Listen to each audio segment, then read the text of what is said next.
الله من الشيطان الرجيم بسم الله الرحمن الرحيم تبارك الذي بيده الملك وهو على كل شيء قدير وقال رسول الله صلى الله عليه وسلم وقال تعالى أنا الملك أنا الجبار أنا المكذبر رواه أبو داود যাবতীয় প্রশংসা আল্লাহ রাব্বুল আলামিনের জন্য এবং যাবতীয় দরুদ ও সালাম তার শেষ নবী মুহাম্মদ রাসূলুল্লাহ সাল্লাল্লাহু আলাইহি ওয়াসাল্লামের প্রতি। আজ জুমার খুতবার আলোচ্য বিষয় রাজত্ব কার এবং মানুষের দুর্বলতা। আল্লাহর রাজত্ব ও মানুষের দুর্বলতা নিয়ে পবিত্র কোরআন ও বিশ্বনবীর মুখমিশ্রিত বাণী থেকে একবিংশ শতাব্দীর বর্তমান এই প্রেক্ষাপটকে কেন্দ্র করেই এক তত্ত্ববহুল দালিলিক আলোচনা উপস্থাপন করার চেষ্টা করব ইনশাআল্লাহুল আজিজ। রব্বিশ রহলি সদরি ওয়া ইয়াসসির লি আমরি ওয়াহলুল উকদাতাম মিন লিসানি ইয়াফকাহু কওলি। একবিংশ শতাব্দীতে ৮০০ কোটি মানুষের বসবাস একটি গ্রহে, নাম তার পৃথিবী। রয়েছে প্রায় ২০০-র মতো স্বাধীন দেশ, রয়েছে নিজস্ব সংবিধান, মানুষকে পরিচালনার জন্য বিভিন্ন নিয়ম, নীতি ও তন্ত্র বা মতবাদ। একবিংশ শতাব্দীর এই ক্লান্তি লগ্নে, এআই এর এই যুগে যখন বিশ্ব অনেক দূর এগিয়ে গেছে সভ্যতার ক্ষেত্রে, শিক্ষার ক্ষেত্রে, চিকিৎসার ক্ষেত্রে, টেকনোলজির ক্ষেত্রে, ঠিক সেই সময় একটা প্রশ্ন অনেক বড় হয়ে দেখা দিয়েছে, তাহলে এ পৃথিবীর রাজত্ব কার? এ পৃথিবী কি এআই এর রাজত্বে পরিচালিত হবে?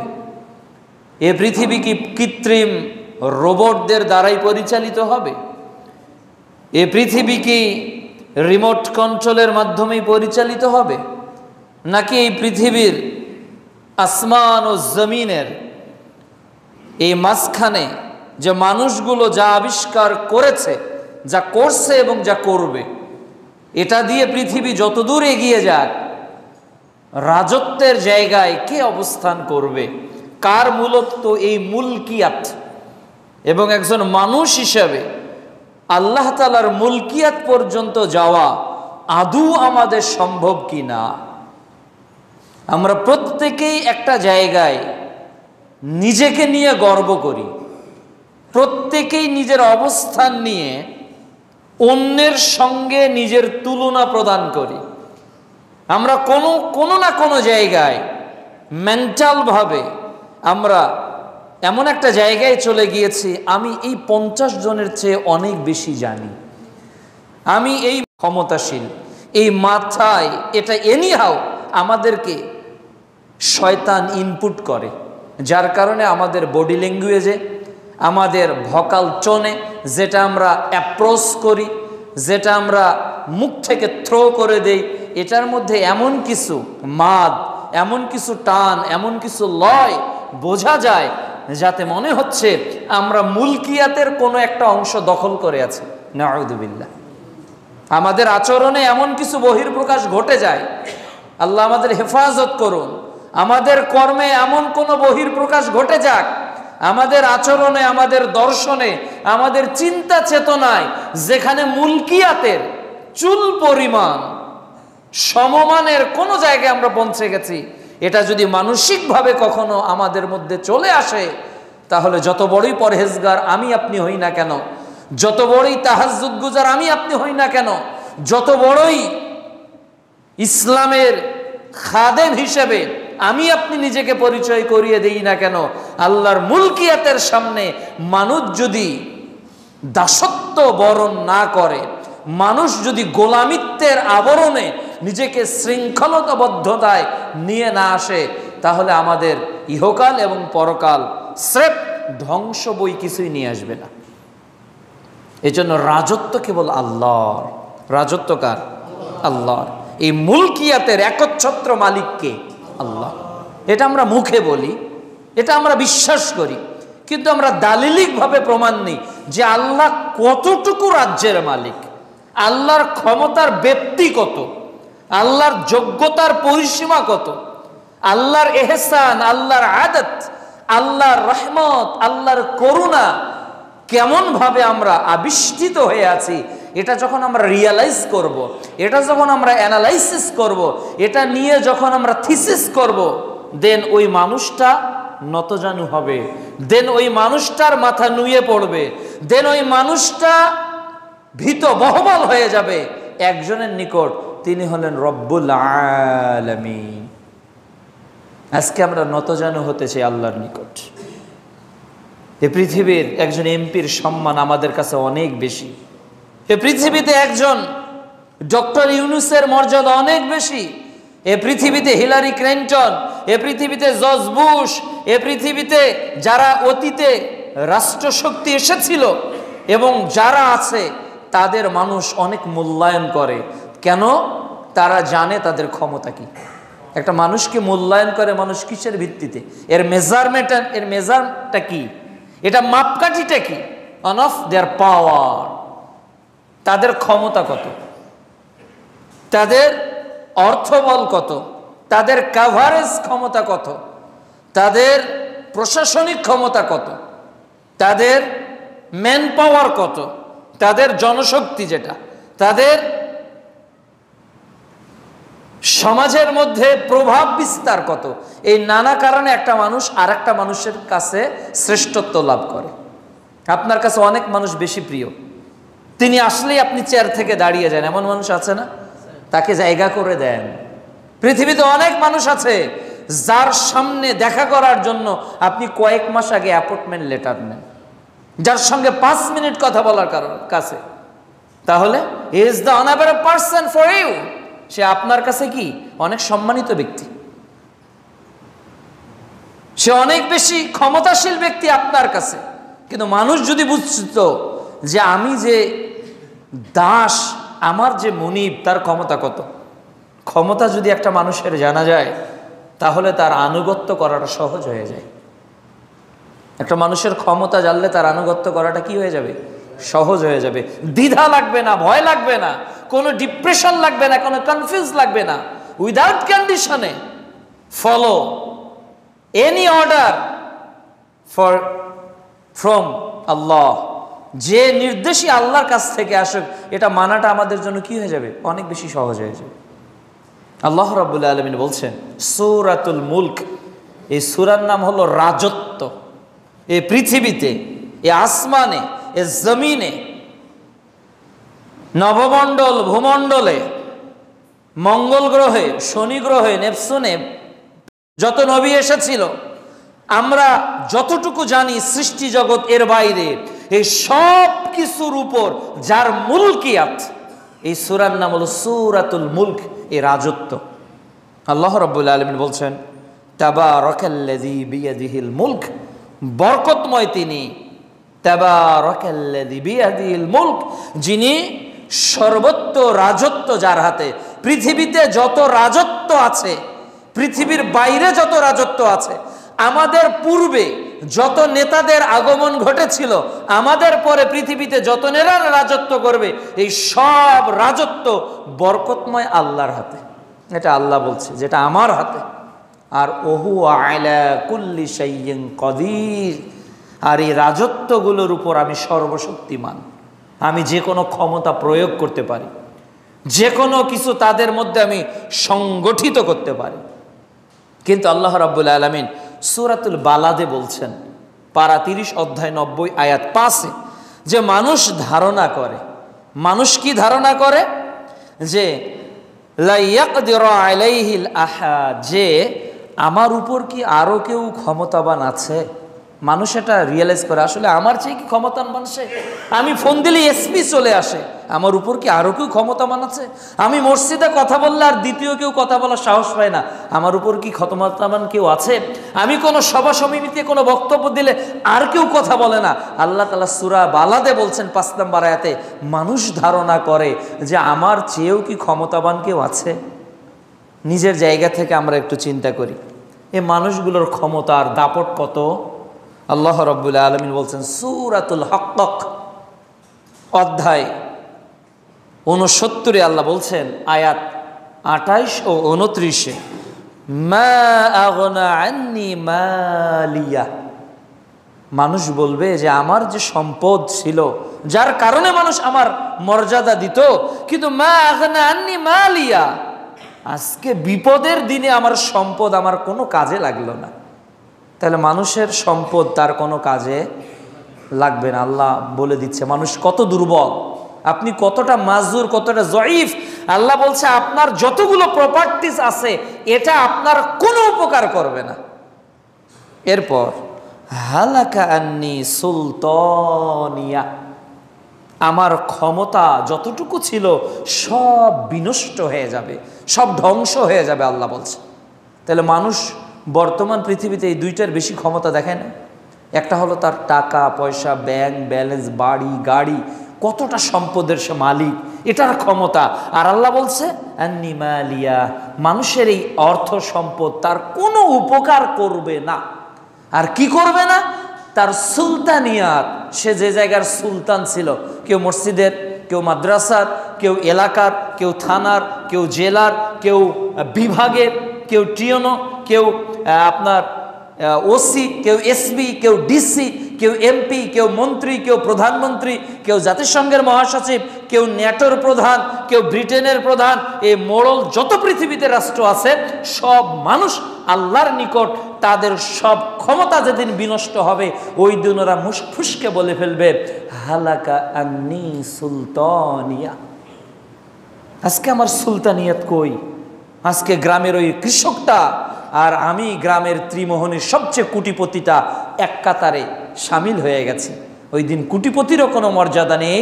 ওই দিন সামান্য কৃষক যে দিনে ১,০০০ টাকা ইনকাম করতো সে আর আমি all are same, there are no different between he and me.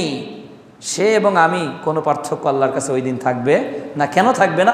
আল্লাহ সবার কাছ থেকে টাকা কেড়ে নেবেন আর সবার কাছ থেকে যত পাওয়ার আছে সব নিয়ে এক জায়গায় রেখে দেবেন, টয়লেটে ফেলে দেবেন, এগুলোর কোনো মূল্য নেই। তাহলে মানুষ কতটা জয়ীফ।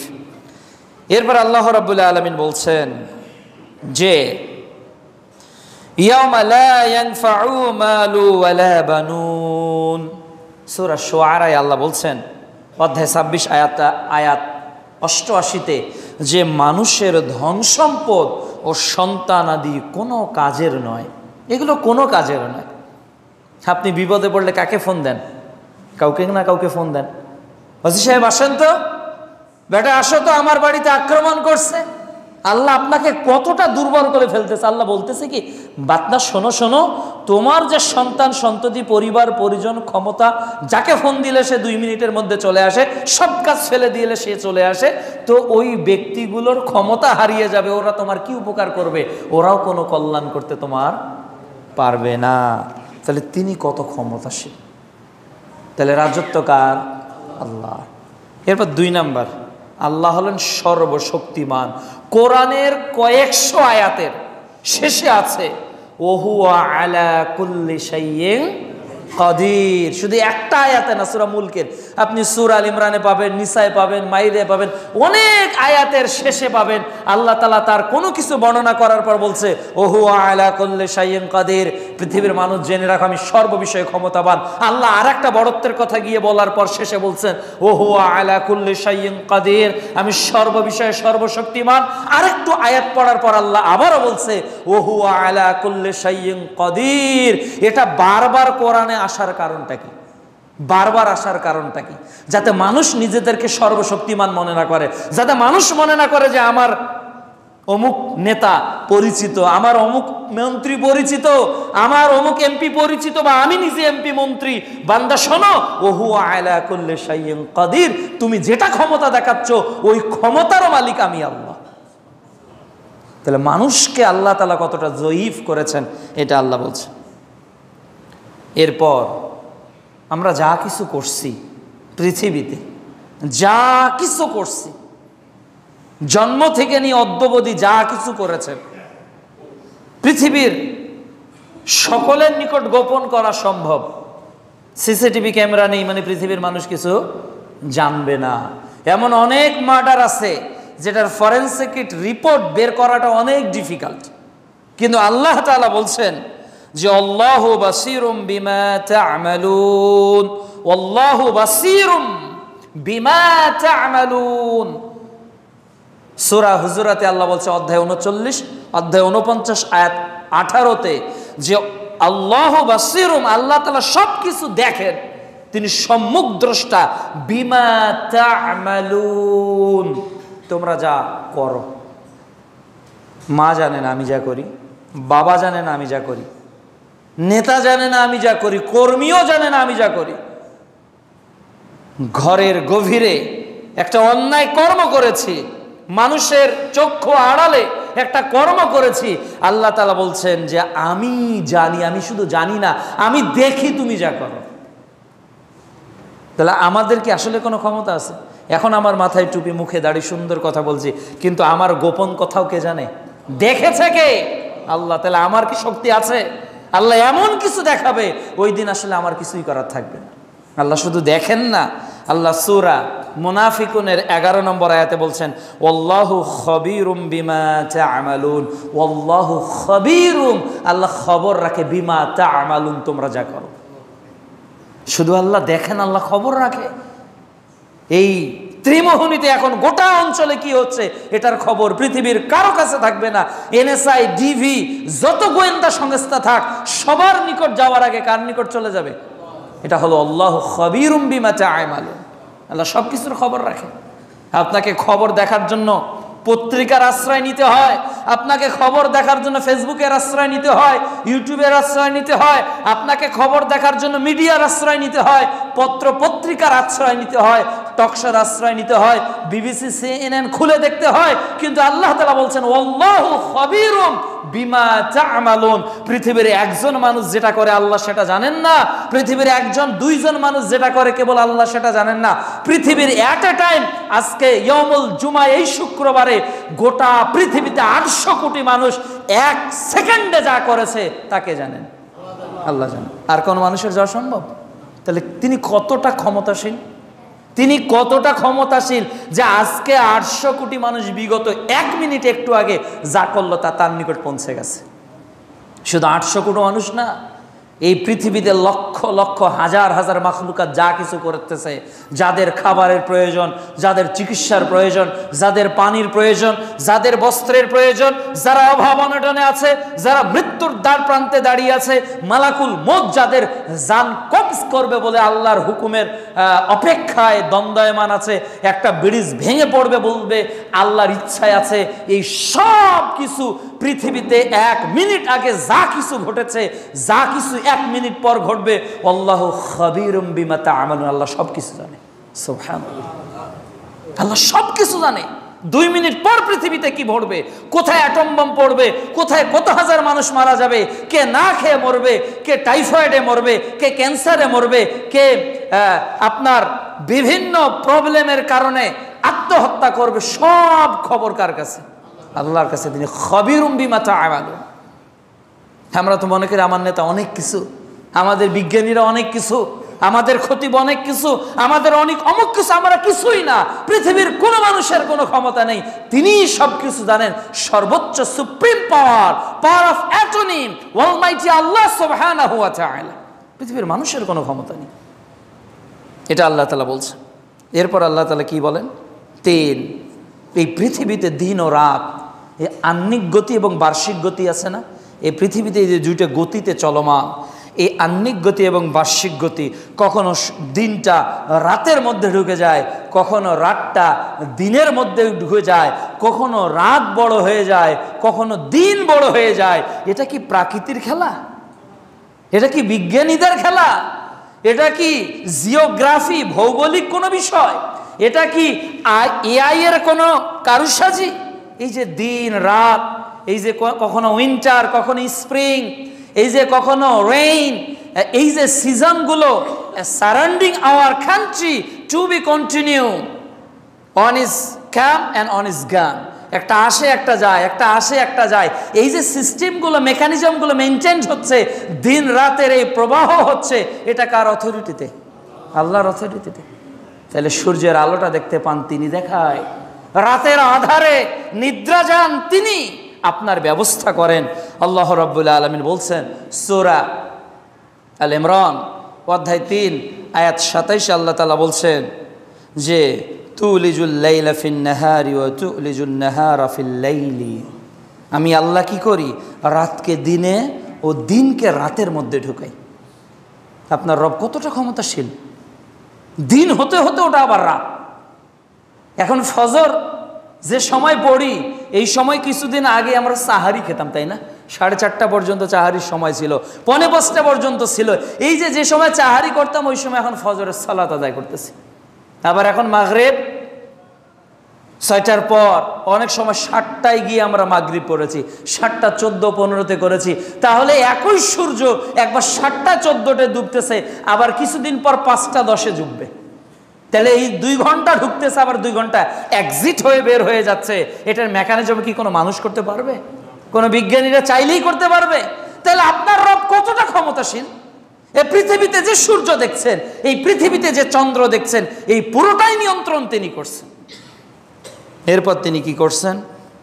পৃথিবীর মানুষের যে সক্ষমতা বা যে অক্ষমতা, এটা তিনি দান করেছেন। যা আল্লাহ তাআলা বলছেন যে কুলিল্লাহুম্মা মালিকাল মুলকি তুতিল মুলকা মান তাশা, আল্লাহ যাকে ইচ্ছা তাকে আসন দেন, ক্ষমতা দেন। আল্লাহ যাকে ইচ্ছা, আর আল্লাহ যাকে ইচ্ছা তার কাছ থেকে আসনটা কি করেন? ছিনিয়ে নেন। তাহলে এই ইচ্ছাটা কার হয়? আল্লাহর হয়। এজন্য তিনি নেতা হন। পৃথিবীতে যত নেতা, এটা আল্লাহর ইচ্ছা। আল্লাহর ইচ্ছা ছাড়া পৃথিবীতে কোনো কাজ সংগঠিত হয় না। আল্লাহ এটাই বলছে যে আল্লাহ যাকে ইচ্ছা করবেন তাকে তিনি ক্ষমতা দিবেন, আর যাকে ইচ্ছা করবেন তার কাছ থেকে তিনি ক্ষমতা ছিনিয়ে নেবেন। এরপর আল্লাহ বলছে ওয়া তুইজ্জু মান তাশা ওয়া তুযিল্লু মান তাশা, তিনি যাকে ইচ্ছা সম্মানিত করেন। আল্লাহর যাকে মন চায় যে অমুক বান্দাকে আমি সম্মানিত করব, তো ও যদি কৃষকের ঘরেও জন্ম নেয়, দেখবেন যে সম্মান আল্লাহ বাড়িয়ে দিয়েছে। ও যদি ডাক্তারও হয়, ওর সম্মান আল্লাহ বাড়াবে।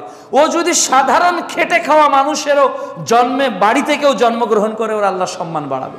আর আল্লাহ যাকে অপমানিত করতে চাইবেন, আল্লাহ যাকে তিরস্কৃত করতে চাইবেন, আল্লাহ যাকে ধিক্কার জানাতে চাইবেন, সে যদি বাংলাদেশের প্রধানমন্ত্রীরও ছেলে হয়, তাকেও আল্লাহ অপমানিত করবে। আল্লাহ করছেন না? আল্লাহ করছেন না?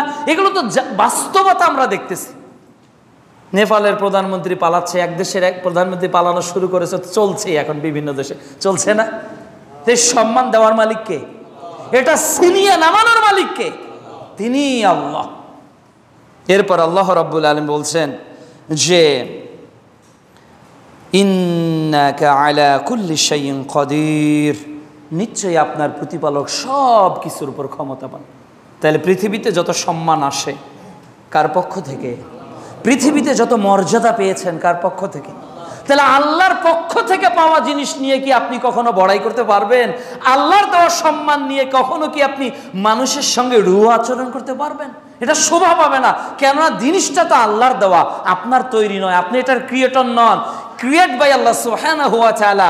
আপনার পজিশন, আপনার অনারিয়াম, আপনার অনারেবিলিটি, আপনার যত সম্মান, আপনার প্রপার্টিস, আপনার যত মেধা, এই সব কিছুর পাওয়ার অফ অ্যাটর্নি আল্লাহ সুবহানাহু ওয়া তাআলার হাতে। কাজে কোনো মানুষ যাতে আল্লাহর মুলকিয়াত থেকে না মনে করে যে আমার ক্ষমতা, আমার নিজের কারণে আমি ক্ষমতায় গিয়েছি, আমার নিজের কারণে আমাকে মানুষ সম্মান করে, আমাকে মানুষ মর্যাদা দেয়, এমনটা যাতে আমরা না মনে করি। 5, আল্লাহ যা ইচ্ছা তাই করে। আল্লাহর মনে যা চায় কুন ফায়াকুন, শুধু বলে হও হয়ে যায়, হও হয়ে যায়, এটা আল্লাহ করেন। আল্লাহ রাব্বুল আলামিন বলছেন সূরা বুরুজ অধ্যায় 85 আয়াত 16, ফাআলুল লিমা ইউরিদ, তিনি যা ইচ্ছা তাই করেন। আল্লাহর যা ইচ্ছা হয় তিনি তাই করেন, তিনি যেভাবে ইচ্ছা। আপনাকে আল্লাহ পুরুষ করেছেন, এটা আল্লাহর ইচ্ছা। উপরতলার বোন মা আপনাকে আল্লাহ নারী করেছেন, এটা আল্লাহর ইচ্ছা। পৃথিবীতে যে সকল মানুষ লিঙ্গবিহীন আপনার হিজরা যাদেরকে আমরা বলছি, এ আল্লাহর ইচ্ছা হয়েছে এদেরকে হিজরা করার জন্য করেছেন। আল্লাহর ইচ্ছা হয়েছে কাউকে অন্ধ করার জন্য আল্লাহ করেছেন। আল্লাহর ইচ্ছা হয়েছে কাউকে পঙ্গু করার জন্য আল্লাহ করেছেন। আল্লাহর ইচ্ছা হয়েছে আপনার সম্পদটাকে কমিয়ে দেওয়ার জন্য আল্লাহ দিয়েছেন। আল্লাহর ইচ্ছা হয়েছে আপনার প্রপার্টিসকে বাড়ানোর জন্য আল্লাহ বাড়াচ্ছেন। আল্লাহর ইচ্ছা হয়েছে আজকের খুতবা আপনি এখানে শুনতে আসবেন এর জন্য এসেছেন। আল্লাহর ইচ্ছা হয়েছে অনেক মানুষ আসেনি। এই সব কিছু কার ইচ্ছাতে সংগঠিত হচ্ছে? আল্লাহর ইচ্ছাতে। এটা গুরুত্বপূর্ণ আমাদের আকীদার একটা অংশ। খাইরিহি ওয়া শাররিহি মিনাল্লাহি তাআলা, আমার কল্যাণ আমার অকল্যাণ কার পক্ষ থেকে? আল্লাহর পক্ষ থেকে। 6, আমরা যে রিজিক পাই, আমরা যে খাদ্য পাই, আমরা যে আহার সেবন করি, গ্রহণ করি, এটারও মালিক আল্লাহ, এটারও মালিক আল্লাহ। তাহলে 4টা দিলেন, সূর্যটা দিলেন, এরপর তিনি আমাদের উপর করুণা করলেন, তিনি আমাদের ক্ষমতা দিলেন, তিনি আমাদের সম্মান দিলেন। এত কিছু দেওয়ার পর মানুষকে তো বাঁচতে হবে। এবার আল্লাহ বললেন, বান্দা আমি তোমাকে রিজিকও দিয়ে দিলাম। সূরা আল ইমরান অধ্যায় 3 আয়াত 27 আল্লাহ বলছেন, ওয়া ইয়ারযুকু মান ইয়াশাউ বিগাইরি হিসাব, আল্লাহ যাকে ইচ্ছা বেহিসাব রিজিক দিয়ে দেয়। তাহলে এটাও আল্লাহর ইচ্ছা, যাকে ইচ্ছা আল্লাহ রিজিক দিবে, কাউকে কম কাউকে বেশি, আর যাকে ইচ্ছা আল্লাহ বেহিসাব রিজিক দিবে। আবার আল্লাহ সূরা তালাক অধ্যায় 65 আয়াত 2 বলছেন, এমনভাবে রিজিক দিব যা তুমি কল্পনাও করবে না। তাহলে এই রিজিক আমাকে আল্লাহ, আপনাকে আল্লাহ প্রদান করছে, এটা তার ক্ষমতা।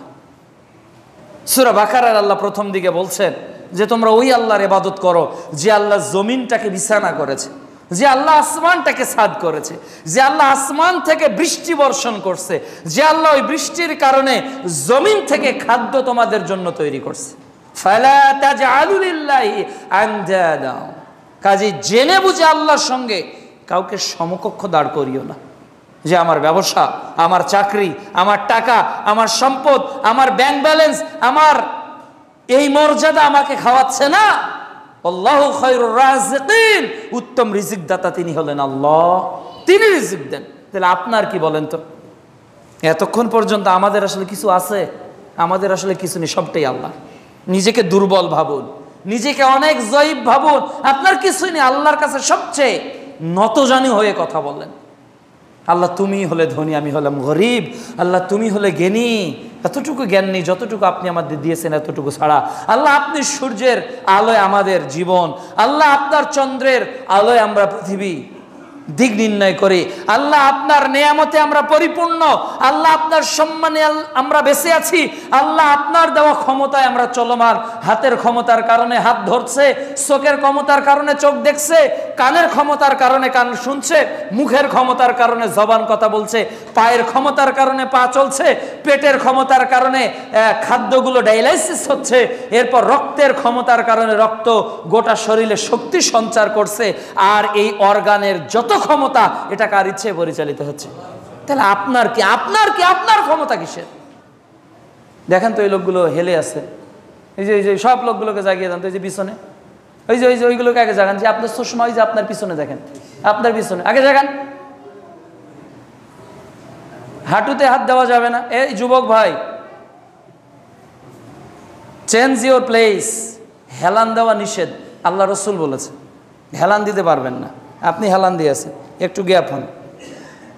জীবনের শেষ খুতবা এটা মনে করতে হবে, শেষ খুতবা। আগামী জুমা আপনি বাঁচবেন, এটার একটা কাল স্ট্যাম্পের উপর লিখে দিয়ে যান তো, আগামীকালকে আপনি বাঁচবেন। সতর্ক, সাবধান। আই কন্টাক্ট হবে, আই কন্টাক্ট হবে। জীবন পরিবর্তন করতে হলে আই কন্টাক্টে খুতবা শুনতে হবে। পৃথিবীতে এমন কোনো সুন্দরী নারী নেই, পৃথিবীতে এমন কোনো টাকা পয়সা নেই, পৃথিবীতে এমন কোনো ক্ষমতাশীল নেই যার ক্ষমতা আল্লাহর উপর, যার সৌন্দর্য আল্লাহর উপর। পৃথিবীতে মানুষকে জান্নাত দিতে দিতে দিতে দিতে, জান্নাতের নিয়ামত দিতে দিতে দিতে দিতে যখন সব দিয়ে শেষ করবে, এরপর আল্লাহ বলবে আমি তোমাদেরকে আরো একটা জিনিস দিব। তখন মানুষ বলবে আল্লাহ এত কিছুর পর আর কি দিবেন, আর কি প্রয়োজন, আমাদের আর কোনো প্রয়োজন নেই, নাথিং টু নিড, আমাদের আর কোনো কিছুর প্রয়োজন নেই। তখন আল্লাহ বলবেন এখনো তো আসলটাই দেইনি। বান্দা অবাক হয়ে যাবে, আসলটাই দেইনি মানে, আসলটাই দেইনি মানে। বান্দা তখন আল্লাহ তাআলা তার পর্দা খুলে দিবেন। সারা পৃথিবীর মানুষ, পূর্ণিমার রাত্রে চাঁদ উঠলে গোটা পৃথিবীর মানুষকে দেখতে যেমন অসুবিধা হয় না, গোটা পৃথিবীর মুমিন নর নারী, গোটা পৃথিবীর মুসলিম নর ও নারী, আদম আলাইহিস সালাম থেকে শুরু করে কিয়ামতের আগ পর্যন্ত যত নারী ও পুরুষ ঈমান নিয়ে মরে গেছে, প্রকৃত ঈমান নিয়ে বিচারের মাঠে উঠবে, তারা আল্লাহ তাআলার দর্শন লাভ করবে।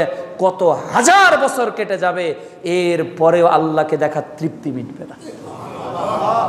এই চোখ দিয়ে আল্লাহকে দেখতে মন চায় না? যদি চোখ দিয়ে মন চায়, যতদিন খুতবা শুনবেন এমন জোরে গায়ে সিমটি দিবেন যাতে গোস্ত উঠে আসে। বেটা দেহ, জান্নাতে যেতে চাস না? তুই ঘুমাস কেন? চোখে আঘাত করবেন যাতে ও ব্যথা পায়। আপনাকে কে ঘুম পাড়াচ্ছে? শয়তান। আপনাকে শয়তানই ঘুম পাড়াচ্ছে, মানুষ না, শয়তান। ফেরেশতা কখনো আপনাকে ঘুম পাড়াবে না। আপনি শয়তানের গোলাম হয়ে খুতবা শুনতে আসলে বিপদে পড়বেন। আপনি কি প্যারালাইজড? আপনি কি অবশ? নেতা আসলে তো এমনিতে টনটনা হয়ে থাকেন। নীতি পরিবর্তন করতে হবে। মরার আগ পর্যন্ত যতক্ষণ খুতবা দিবেন, মনে করবেন আর্মির চেয়ে বড় ট্রেনিং যদি বাংলাদেশে থাকে তাহলে জুমার খুতবাই চলে। পৃথিবীতে এনএসআই থেকে যদি ইন্টেলিজেন্ট প্যানেলের কোনো ট্রেনিং চলে, সেটা হলো ট্যালেন্টেড নলেজকে, স্কিলকে ডেভেলপ করার, সেটা হলো জুমার খুতবা। পৃথিবীতে এমন কোনো পরিবেশ নেই, পৃথিবীতে পৃথিবীর এমন কোনো প্রশাসন নাই, পৃথিবীতে এমন কোনো ট্রেনিং সেন্টার নাই যা জুমার খুতবাকে ছাড়িয়ে যেতে পারে। আপনি ঘুমাবেন আর আমি খুতবা দিব, এটা সম্ভব না, এটা সম্ভবই না, কোনোদিনও সম্ভব না। হয় মসজিদে থাকবেন, না হলে স্থান ত্যাগ করবেন। এ মসজিদ ঘুমানোর জায়গা না, আল্লাহ রাসূল নিষেধ করেছেন। আমি অনুবাদক। পৃথিবীর এমন কোন সালাফি বিদ্যান খুতবা দিবে না আজ এবং কিয়ামতের আগ পর্যন্ত যে একজন ব্যক্তি ঘুমাচ্ছে আল্লাহ রাসূল খুতবা কন্টিনিউ করেছে। আবু দাউদের হাদিস, তিরমিজির হাদিস, স্থান পরিবর্তন। হাদিসে কি এসেছে? স্থান মানে আপনাকে এখানে তন্দ্রা ধরেছে, আপনি উঠবেন, উঠে ওই জায়গায় বসবেন, বলেছে মুহাম্মদুর রাসূলুল্লাহ সাল্লাল্লাহু আলাইহি ওয়াসাল্লাম। তাহলে আপনি আমার দিকে দেখবেন না মানে? আপনি আমার দিকে দেখতেছেন না, আল্লাহর কথাগুলোর দিকে দেখতেছেন। প্রত্যেকটা কথা, এক একটা আমল যদি সলিড নিয়তে করতে পারেন, মুহাম্মদ সাল্লাল্লাহু আলাইহি ওয়াসাল্লাম বলছেন ওই লোকটা যখন মসজিদ থেকে বের হবে সে নিষ্পাপ অবস্থায় বের হয়ে যাবে। কেন? শুধু নিষ্পাপ অবস্থায় যে বের হবে, শুধু আল্লাহ এটা ঘোষণা করেন নাই, আল্লাহ বলছেন ফেরেশতারা তোমরা সাক্ষী থাকো। হে ফেরেশতারা তোমরা সাক্ষী থাকো। গোটা সৃষ্টি জগতের ফেরেশতাদেরকে আল্লাহ সাক্ষী রেখে বলবেন তোমরা সাক্ষী থাকো, এই বান্দাদের যাবতীয় গুনাহ খাতাকে আমি মাফ করে দেব। তাহলে গুনাহ মাফের এই মজলিস। আপনাকে যদি বলা হয় আজকের এই খুতবাটা 1 ঘন্টা অপলক নয়নে চেয়ে থাকলে আপনাকে 1000 কোটি টাকা দেওয়া হবে, আপনি কি করবেন বলেন তো? কি করবেন আপনি বলেন? আপনি কি মনে করেন 1000 টাকা, 1000 কোটি টাকার চেয়ে কম দামি কথা আমি আপনাকে শোনাচ্ছি? আর আজকের খুতবাই হলো আল্লাহর রাজত্ব, আল্লাহর ক্ষমতা। আপনি বেঁচে আছেন, এটা আল্লাহর ক্ষমতা।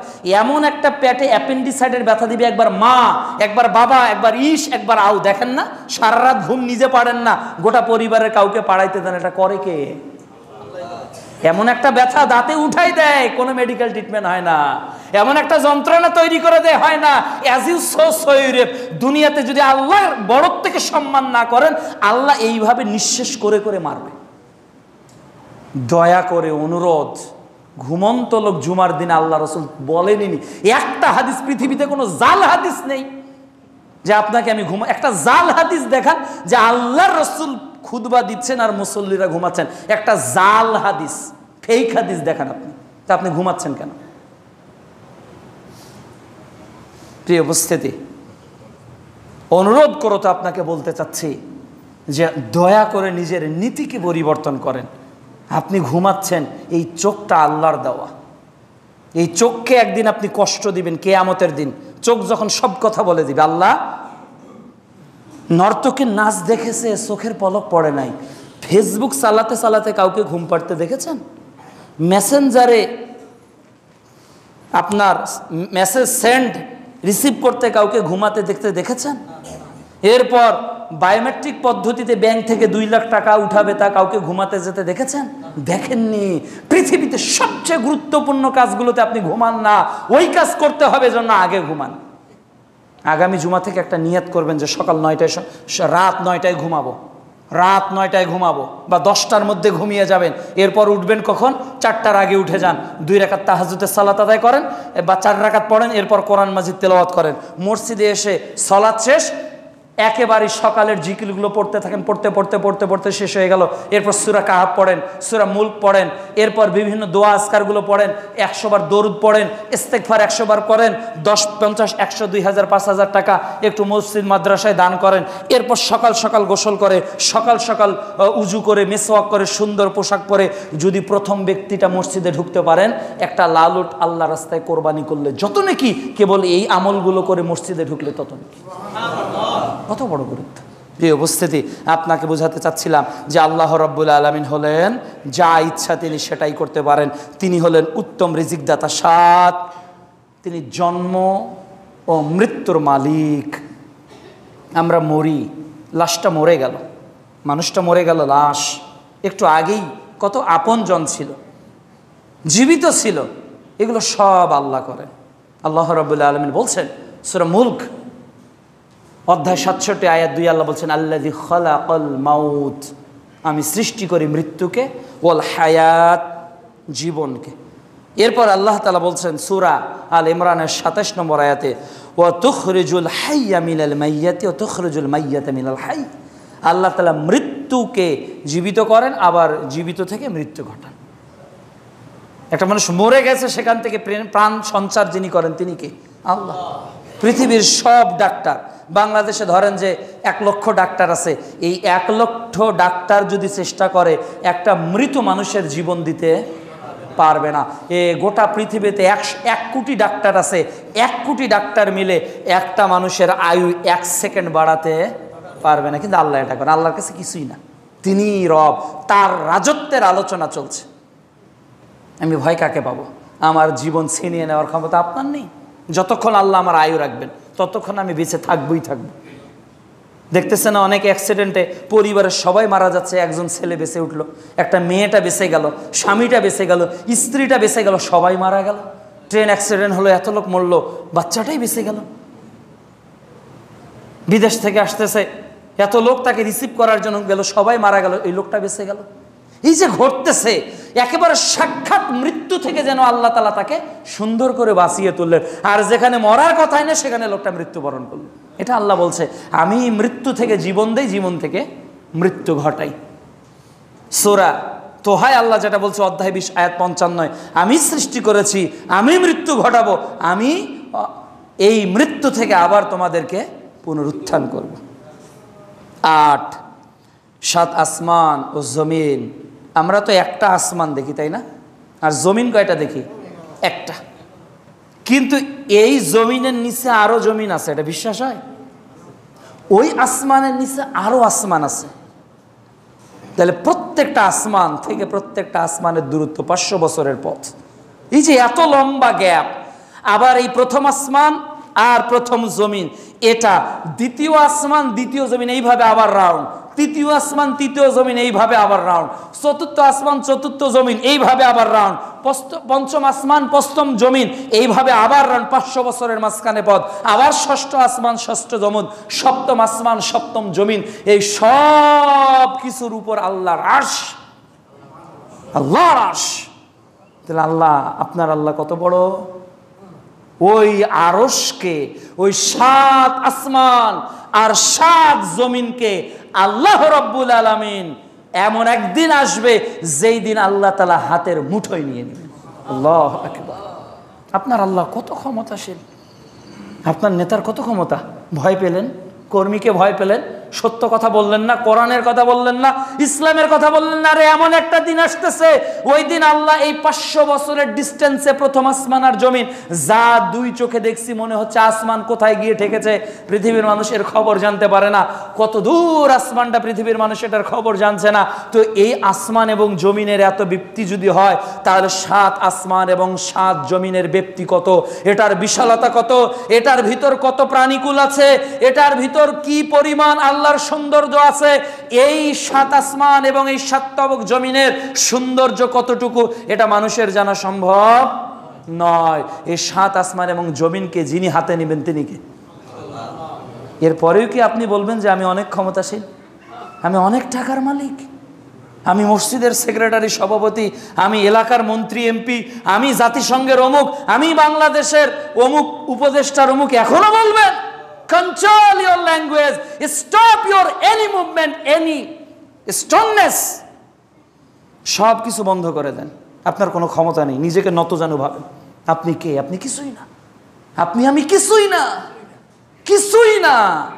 আর সেই 7 তবক এবং জমিনকে আল্লাহ তাআলা একত্রিত করে আল্লাহ 3টা কথা বলবেন। সহিহ বুখারীতে একটা, আর আবু দাউদে ওই একটা সহ আর একটা এসেছে, মোট 3টা প্রকার কথা আল্লাহ তাআলা 7 আসমান এবং জমিনকে হাতে নিয়ে বলবেন। সহিহ বুখারী 4812 নম্বর হাদিসে আল্লাহ বলবেন, সুম্মা ইয়াকুলু, অতঃপর আল্লাহ তাআলা বলবেন, আনাল মুলকু, আমি হলাম রাজা। আল্লাহ বলবে আনাল মুলকু, আরে রাজত্বের মালিক তো আমি।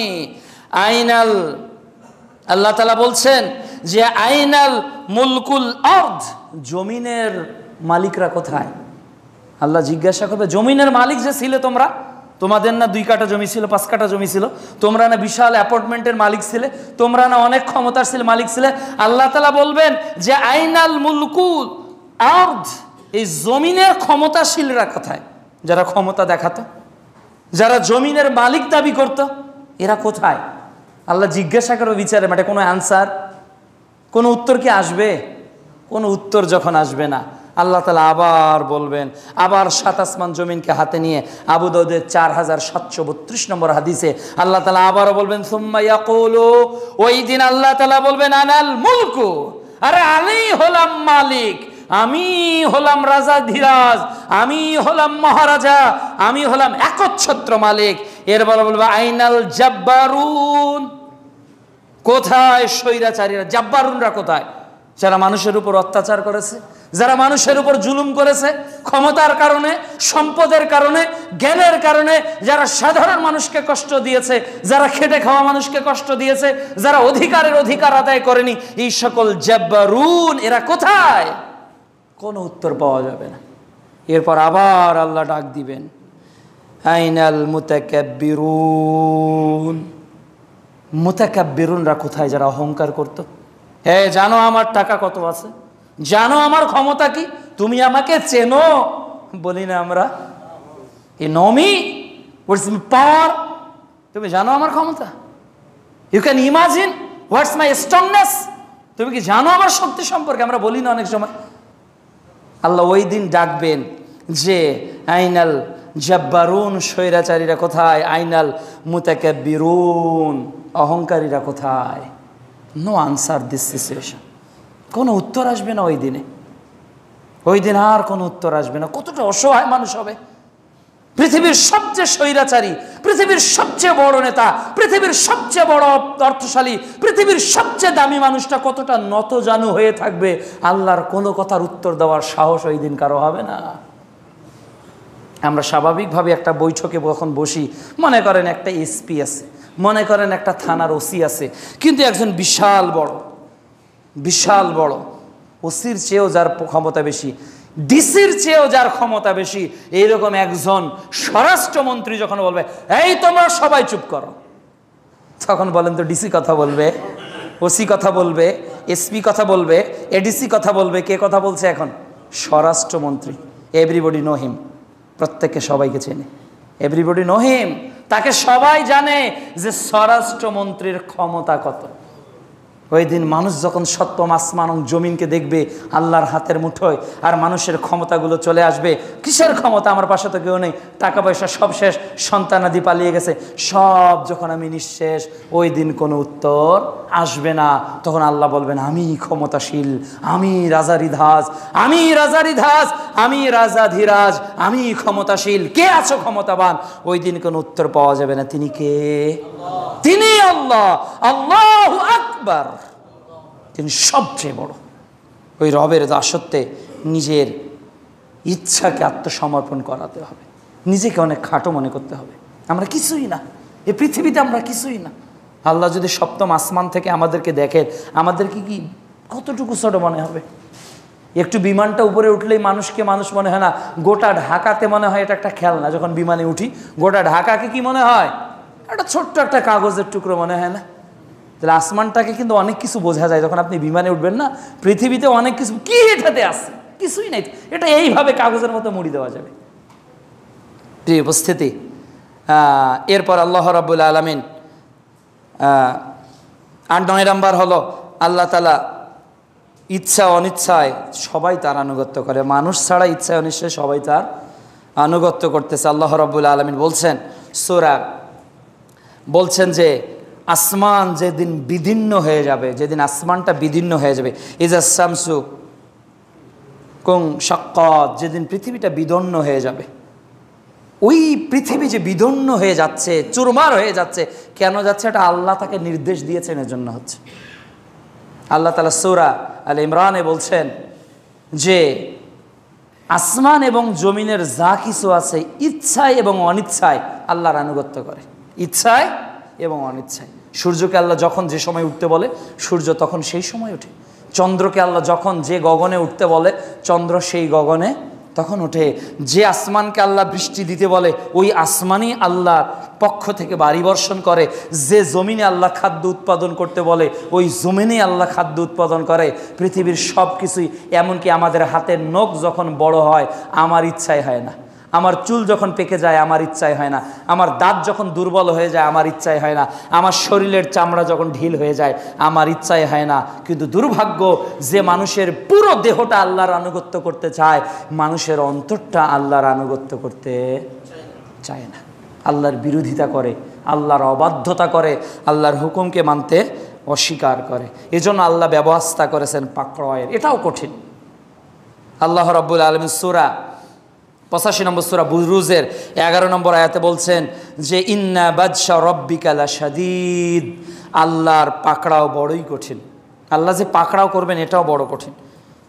এরপরের আল্লাহর রাজত্ব হলো আল্লাহর তুলনীয় কিছুই নেই, লাইসা কামিসলিহি শাইউন, আল্লাহর সাদৃশ্য কিছুই নেই। এরপর 14 নম্বর, আল্লাহ রাব্বুল আলামিন কিয়ামতের দিন মানুষকে যখন উঠাবেন, ওই দিন আসলে মানুষের কিছু করার থাকবে না, কোনো ক্ষমতা মানুষের থাকবে না, মানুষ ক্ষমতাহীন হয়ে যাবে। আল্লাহ রাব্বুল আলামিন এটাও বলছেন সূরা রুম অধ্যায় 24 আয়াত 19-এ, আল্লাহ চাইলে একত্রিতভাবে সব মানুষকে ধ্বংস করে দিবেন, আর এক জাতিকে তৈরি করবেন। এটা আল্লাহর কাছে কিছুই না। তাহলে আমরা আল্লাহর কাছে এত গুরুত্বপূর্ণ কোনো ব্যক্তিত্ব না। গোটা পৃথিবীর মানুষ যদি সেজদা না করে, আল্লাহর মর্যাদা কমে যাবে না? গোটা পৃথিবীর 800 কোটি মানুষ যদি মুসলমান হয়, সারাদিন মসজিদে পড়ে থাকে, আল্লাহর মর্যাদা 1 ইঞ্চিও বাড়বে না। তাহলে তিনি কত ক্ষমতাশীল। মানুষের দুর্বলতা কত, কয়েকটা বলে শেষ করে দেই। 1, আল্লাহ বলছে খুলিকাল ইনসানু যায়ীফা, আমি মানুষকে দুর্বল করে সৃষ্টি করেছি। সূরা নিসার 28 নম্বর আয়াত। আমরা সৃষ্টিগতভাবে কি যায়ীফা, আল্লাহ বলছে আমরা দুর্বল। 2, আমরা কোনো চ্যালেঞ্জকে আল্লাহর গ্রহণ করি না। আল্লাহ এত চ্যালেঞ্জ যে মানুষকে দিয়েছে, আল্লাহ কোরআনে চ্যালেঞ্জ দিয়েছে সূরা তুরে অধ্যায় 52 আয়াত 33 থেকে 34-এ আল্লাহ বলছে কোরআনের মতো করে একটা কোরআন নিয়ে আসো তো। মানুষ আমরা চ্যালেঞ্জ গ্রহণ করিনি। আল্লাহ তাআলা বলেছে সূরা হুদে অধ্যায় 11 আয়াত 13 যে তোমরা কোরআনের মতো 10টা সূরা নিয়ে আসো, আমরা গ্রহণ করিনি। এরপর সূরা বাকারা অধ্যায় 2 আয়াত 23-এ আল্লাহ কোরআনের মতো একটা সূরা নিয়ে আসতে বলছে, আমরা নিয়ে আসতে পারিনি। সূরা ইউনূসের অধ্যায় 10 আয়াত 38-এ আল্লাহ কোরআনের মতো একটা কোরআন নিয়ে আসতে বলছে, আমরা ওটাও নিয়ে আসতে পারিনি। আল্লাহর কোরআনের কোনো চ্যালেঞ্জকে গ্রহণ করি না। আমরা কত দুর্বল। আমরা একটা ফিঙ্গারপ্রিন্ট আল্লাহ কোরআনে বলেছে, এটার বিরুদ্ধে কোনো বৈজ্ঞানিক আবিষ্কার করতে পারেনি। রাতে লাইট বন্ধ করলে স্বাস্থ্যের উপকার, এর বিরুদ্ধে বিজ্ঞান কোনো সায়েন্স আবিষ্কার করতে পারে নাই। দাড়ি রাখলে শরীরের উপকার, এর বিরুদ্ধে সায়েন্স কোনো বিজ্ঞান আবিষ্কার করতে পারে নাই। মহিলারা মুখ ঢেকে রাখলে এটা তাদের স্বাস্থ্যের ও ইমানের দুইটারই উপকার। মুখ খোলা থাকলে নারীদের চামড়ার জন্য ভালো, বিজ্ঞানীরা আজ পর্যন্ত কিছু আবিষ্কার করতে পারে নাই। অর্থাৎ আল্লাহর কোনো চ্যালেঞ্জের মোকাবেলা, আল্লাহ রসুলের কোনো চ্যালেঞ্জের মোকাবেলা পৃথিবীর অতীতে, বর্তমানে এবং ভবিষ্যতের মানুষ গ্রহণ করতে সক্ষম নয়। তাহলে মানুষ কত দুর্বল। এরপর আল্লাহ সূরা হজের 73 নম্বর আয়াতে বলছে, পৃথিবীর মানুষ যদি সবাই একত্রিত হয় একটা মাছি তৈরি করতে পারবে না। আল্লাহ বলছে পৃথিবীর 800 কোটি মানুষ যদি একত্রিত হয়ে গবেষণা করে, আল্লাহ তাআলা যে একটা মাছি তৈরি করেছে, এই মাছি তৈরি করারও তাদের ক্ষমতা নাই। তাহলে মানুষ কত দুর্বল। এরপর আল্লাহ তাআলা সূরা বনী ইসরাইল অধ্যায় 17 আয়াত 11 বলছেন যে ওয়া কানাল ইনসানু আযুলা, মানুষ বেশি তাড়াহুড়ো প্রবণ। আজকে মন এখানে থাকে তো কালকে মন ওখানে যায়, কালকে মন ওখানে থাকে তো আমুর দিন এখানে যায়। এখন মনে হচ্ছে যে এইভাবে চলা দরকার, আর বড়ত্ব করব না। কিন্তু আপনি মসজিদ থেকে 2-3 দিন পর শয়তান বলে, উনি দিনাজপুর থেকে কি বলছে তুমি এত বড় নেতা, চুপ থাকলে কি হয়, তোমাকে দেখবেন যে আবার আগের জায়গায় চলে যাবে। কেন? মানুষ স্থির সম্পূর্ণ নয়, মানুষ তাড়াহুড়া প্রবণ। এটা আল্লাহ বলছে। 5 নম্বর আল্লাহ তাআলা বলছে সূরা আবাসা 17 নম্বর আয়াতে, কুতিলাল ইনসানু মা আকফারা, মানুষ বড়ই অকৃতজ্ঞ, মানুষ কৃতজ্ঞতা আদায় করতে পারে না। আপনি উপকার করলেন, আল্লাহ এত উপকার করলে আমরা কৃতজ্ঞতা আদায় করতে পারি না।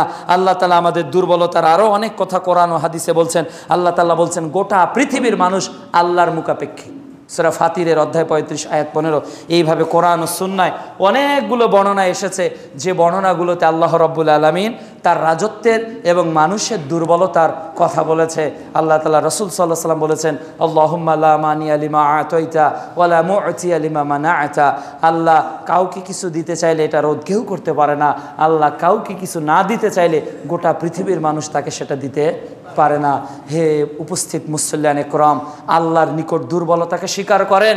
আমি শ্রেষ্ঠ নই, আমি জ্ঞানী নই, আমি টাকাওয়ালা নই, আমি ক্ষমতাশীল নই, আমি সবচেয়ে জানি এ কথা মিথ্যা, আমি ক্ষমতাশীল এ কথা মিথ্যা, আমি সবচেয়ে জ্ঞানী এ কথা মিথ্যা, আমার সম্মান অনেক বেশি এ কথা মিথ্যা।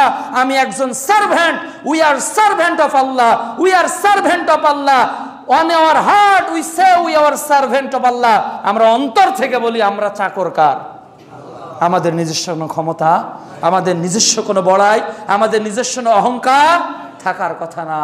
এই জন্য আমরা যাতে আল্লাহর আনুগত্যশীল বান্দা হই, আমরা যাতে আল্লাহর নতজানু বান্দা হই, আল্লাহর কাছে যাতে আমরা আমাদের ক্ষমতা, আমাদের সম্পদ, আমাদের অর্থের বড়াই আমরা না করি। আজকের পৃথিবীর কাছে এই আলোচনার পরিসমাপ্তির কথা হলো, গোটা পৃথিবীতে মানুষ আল্লাহর শাসনের বাইরের শাসন, আল্লাহর আইনের বাইরের শাসনের জন্য ব্যস্ত হয়ে পড়েছে, তাই না? ব্যস্ত হয়ে পড়েছে। একদিন একটা টক শো দেখলাম কিছুদিন আগে, একজন বলছে আল্লাহ তাআলা মানুষকে সৃষ্টি করলো উত্তমভাবে, শ্রেষ্ঠ মানুষ, আর এই শ্রেষ্ঠ মানুষ কিভাবে চলবে এর নিয়ম মনে হয় আল্লাহ মানুষকে জানাই নাই। এই নিয়মের জন্য মনে হয় সেকুলারিজম গ্রহণ করতে হবে, এই নিয়মের জন্য মনে হয় কমিউনিজম গ্রহণ করতে হবে, এই নিয়মের জন্য মনে হয় প্লেটো, এরিস্টটল, এরপর আব্রাহাম লিঙ্কনের অনুসরণ করতে হবে। জি না, যে আল্লাহ শ্রেষ্ঠ সৃষ্টি মাখলুক ইনসান মানুষকে তৈরি করেছে, ওই উত্তম মানুষ পৃথিবীতে কিভাবে শ্রেষ্ঠত্ব করবে, কিভাবে রাজত্ব করবে, ও নিয়মও আল্লাহ বলে দিয়েছে।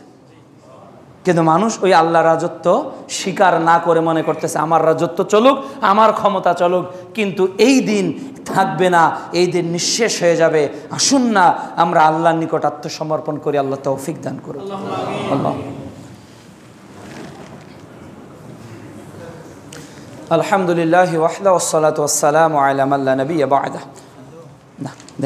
اللهم صل على محمد وعلى آل محمد كما صليت على إبراهيم وعلى آل إبراهيم إنك حميد مجيد. اللهم بارك على محمد وعلى آل محمد كما باركت على إبراهيم وعلى آل إبراهيم إنك حميد مجيد. আল্লাহ তুমি আমাদের প্রত্যেককে কোরআন ও সুন্নাহর আলোকে আনুগত্যশীল বান্দা হওয়ার তৌফিক দান করো। আল্লাহ আমরা ইনসান, মানে যে ভুলকারী সেই হলো ইনসান, তাই না? যার ভুল হয়, বলতে ভুল হয়, কাজ করতে ভুল হয়, চিন্তাতে ভুল হয়, ভালোবাসাতে ভুল হয়। আল্লাহ রব্বানা যালামনা আনফুসানা, আল্লাহ নফসের উপর আমরা জুলুম করি, ওয়া ইল্লাম তাগফির লানা ওয়া তারহামনা লানাকুনান্না মিনাল খাসিরিন। আল্লাহ যদি আপনি আমাদের ক্ষমা না করেন, আমাদেরকে মাফ না করেন, আমরা ক্ষতিগ্রস্ত হয়ে যাব। এজন্য প্রিয় ভাইরা, আমি আপনাদের প্রতি অনেক সময় কঠোরভাবে উপস্থাপন করি, এর অর্থ এই নয় যে আপনার প্রতি আমার ভালোবাসা কম। আমরা চাই একসঙ্গে জান্নাতুল ফেরদৌসে থাকতে। আপনি আমার দিনই ভাই, আপনার সঙ্গে হয়তো আমার ওইভাবে কানেকটিভিটি নাই, ওইভাবে হয়তো অন্তরঙ্গ আপনার সঙ্গে আমার বন্ধুত্ব নাই। কেননা গোটা পৃথিবীতে কয়জনের সঙ্গে আমি সম্পর্ক গড়ব বলেন? আমাদের সম্পর্ক হবে কার জন্য? আল্লাহর জন্য, তাই না? আল্লাহর জন্য। এই জন্য আমি 2 বছর থাকি আর 3 বছর থাকি, আমি কারোর সাথে পরিচিত হই আর না হই, সবার প্রতি আমার ভালোবাসা আছে না নেই? আমি সবার জন্য দোয়া করি। বেশি মহব্বত মানুষের মধ্যে সমস্যার তৈরি করে। এজন্য আমি চাই যে মানুষ আমার কথাগুলোকে শুনুক। আমি আপনার কতটা প্রিয় এটা জানার দরকার নেই। আমি কি কোরআন হাদিস থেকে বলি, it's the main point for you, এটা আপনার জন্য মূল বিষয়। আমি দিনাজপুর থেকে এসেছি, হয়তো অনেকের সঙ্গে আমার পরিচয় নাই, বা ওইভাবে আমি আন্তরিক না, বা ওইভাবে সময় দেওয়ার আসলে আমাদের সম্ভব হয় না। আমরা এমনিতেই 2-3টা মাদ্রাসা চালাই, এখানে আসি, কিছু সময়ের জন্য আবার চলে যাই। ওইভাবে থেকে খেয়ে পরিচয় হবে এটার সময় ঘটে না। কিন্তু সবার প্রতি অন্তরের ভালোবাসা আছে। আমি যেখানেই যাই সেখানেই দোয়া করি, আল্লাহ তাআলা যেন আমাদের প্রত্যেককে দিনের জন্য কবুল করে, আল্লাহ তাআলা যেন আমাদের প্রত্যেককে ইসলামের জন্য কবুল করে। যারা ঘুমান তাদেরকে আমি জাগিয়ে দিই, আল্লাহ রসুল দিতে বলেছে। আপনারা মন খারাপ করবেন না, বরং এটা সতর্ক হওয়া। আপনি নিজেকে প্রশ্ন করবেন যে এত দূর থেকে ছেলেটা আসে, 2 রাত জেগে আমাকে একটা খুতবা দিতে হয় 1 ঘন্টার জন্য।